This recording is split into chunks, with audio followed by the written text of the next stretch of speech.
Hey, we're here with John Ballantyne from John Ballantyne's Crazy Heart. They just performed a show at the Suburban Bourbon, and John, welcome to the Suburban Bourbon. We're glad to have you here. It's wonderful to be back here. We have been here before you added the auditorium or whatever you call that, wherever we just played, that big room with all the speakers and stuff. And you had described it to me, but it's actually better than your description. It's a wonderful venue. And I know the whole band had a blast. We had a really good time today. So the last time you were here, the band was a little different, and that was several years ago.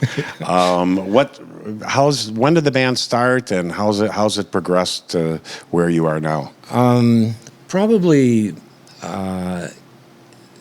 in this form, it's been together since about 2015. We were around just as a three-piece before that, and that's where we met that ill-fated night in Racine. So we just played as a little three-piece, and actually it was just for fun thing, really, just some guys trying to have a little fun on the weekends. But amazingly, people, it turns out they kind of liked it, and then we were able to add different people have come and gone. But tonight, for example, we had a six-piece band. I play guitar, lead vocal. I have Heather Comer, who sings. She takes a lead on some tunes, but she sings harmony most of the time with me. Gus Noble on bass, and Leslie Wallace Santos on drums. So Gus and Leslie were the original three-piece. But we also had a fellow called Mike Fleming playing lead guitar, and Mike is just a wonderful guitar player, and blessed to have him present with us tonight. And then we had Jory or Yori. I still don't know. I've been told six times tonight. Let's say Jory Simmons on pedal steel, who is wonderful. I mean, he's like a really renowned pedal steel player, plays with a lot of different bands, and is a very successful musician. So it's a big thrill to have him with us. And I can tell, like, we play a lot of different places with different outcomes and different vibes, and everybody, there was a lot of smiles. Everybody was very happy tonight. Yeah, I saw a lot of smiles too. I mean, you do a lot of John Prine, Chris Christopherson. Yeah. It's music that people don't hear often in live venues. Yeah, it's. I always have difficulty, like, trying to describe the band to people. What do you play? And I hesitate to say country. Or it is, but if I say country, people they think of Big Green Tractors. They do, and they think about the modern country, the product coming out of Nashville, which is fine. I'm glad people enjoy it, but we don't do that. We're kind of. It's almost a nostalgia trip where we're doing some songs like out of the 50s and 60s and 70s, so maybe some part of the 80s, like Chris Christopherson, John Prine, Merle Haggard, George Jones, Waylon Jennings, all of that kind of thing. We do Johnny Cash, which you probably noticed because I know we've talked about that before.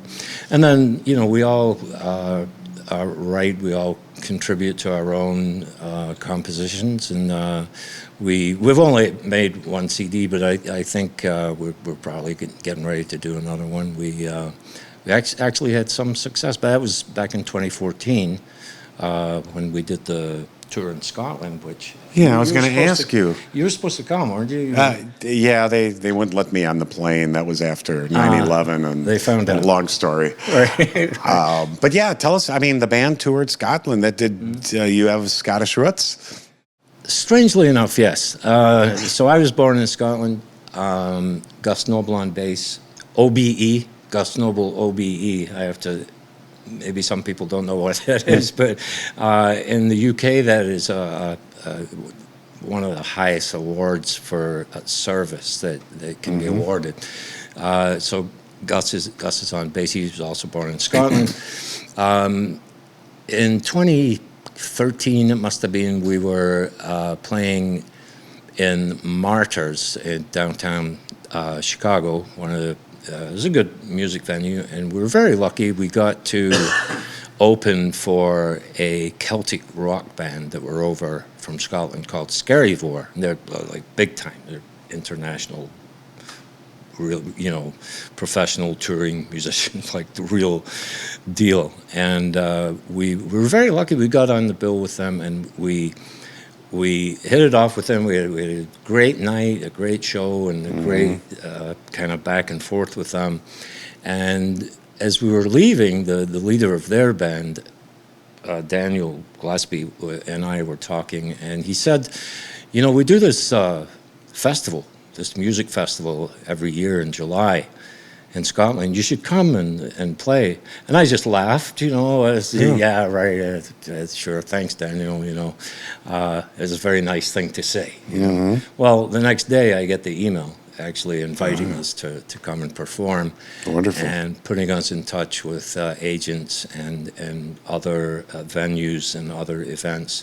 So we were there for 3 weeks. And we were all very nervous about it. And it turned out the people absolutely loved it. And it was a memory that I will treasure. It was obviously me going back there. Guts and I had played in bands, but they were nothing like this kind of music. So we were quite unsure of how this was going to be received. It was not exactly Scottish music, right? Although it maybe originates in Scotland and Ireland. But, country music, we know what it is. But so you didn't add a bagpipe to Merle Haggard? Strangely enough, it's funny you should say that, but we have performed with a pipe. Okay. Of course you have. We do the Highland Games, of course, in Chicago every year. And one year we had a fellow in bagpipes playing along with us. Okay, So I like it. Can be done. Well, you also put together a program, country program, where it took the roots of country music from Scotland to Appalachia and then beyond. Is that pretty much how it worked? You performed that in Chicago? Yeah, actually, again, it's back to that same connection with the festivals in Scotland. I can't remember the timing exactly, but again, I had a conversation with somebody in that Celtic rock band, and we got to discussing how he expressed that he had always liked country music, and he said, "You know where it came from, right?" And I was thinking, well, I suppose originally Appalachia, I think we're supposed to say. Well, yeah, but how did it get there, right? And he explained to me that all of the basics, he's more of a technical musician, so like the form of the music and the musical structure is all based on Scottish and Irish folk songs and the fiddle and the storytelling aspect of the whole thing. And that was the spark of an idea. I wrote a song about the migration of not just the music, but the culture of Scotland and Ireland into Appalachia. I think some of the research I did, something like 95% of the people who settled in Appalachia were Scots or Irish. So that's where there's no doubt. But that, of course, we can't. We would like to take all the credit, but we can't. Of course, there were many other influences, and as the music moved south and west, it kind of changed, and the United States gets the responsibility, the credit for the development of the music. There's no question. Yeah. It's okay to take all the credit. I'm Greek, and you wouldn't have civilization if it wasn't for us. Oh, that's right. So, it was you. Well, you do know that is generally thought to have been a bad move. Yeah, you do understand. I'm glad we're laughing. Yes, exactly.